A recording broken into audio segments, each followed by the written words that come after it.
Tinatayang 50 kaso ng animal bite na itatala sa Dagupan City kada araw ayon sa City Health Office. Tutukan sa report. Dinala ni Maideline ang 2 taong gulang niyang anak sa Animal Bite Center sa Dagupan City umaga noong Biyernes. Pangatlong bakuna na niya ito matapos siyang kalmutin ng kanilang alagang pusa. Hinila niya kasi yung buntot ng pusa. Tapos naglalaro siya, tapos bigla na lang siyang kinalmot. Third dose na rin ng anti-rabies vaccine ng 6 na taong gulang na anak ni Godofredo.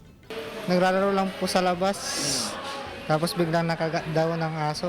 Sa tala ng City Health Office, simula Enero hanggang March 12 ngayong taon, umabot na sa 2,579 ang animal bite cases sa lungsod.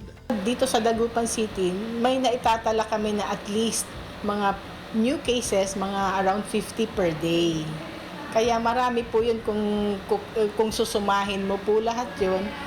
Siyempre sa isang buwan, nag-a-average po kami ng around more or less 1,000. Karamihan sa mga nakakagat o nakakalmot ng aso o pusa, mga pet owner din. 20 to 24 years old ang pinakamaraming na biktima ng animal bite. Pinakamatanda ay 70 taong gulang. Siguro yung practice nila na hawak-hawak nila yung mga pets nila, tapos hinahalikan nila. Siguro nasasaktan din nila yung mga pets nila pag nanggigigil sila, kaya yun. Either nakakalmot sila, nakakagat sila. Wala naman daw problema sa supre ng bakuna ayon sa CHO. Pinaalalahanan ng mga pet owner na pag-ibayuhin pa ang kanilang pagiging responsable upang magkaiwas sa insidente ng animal bite. Kasama si Jing Dakanay, CJ Torida, One North, Central Luzon.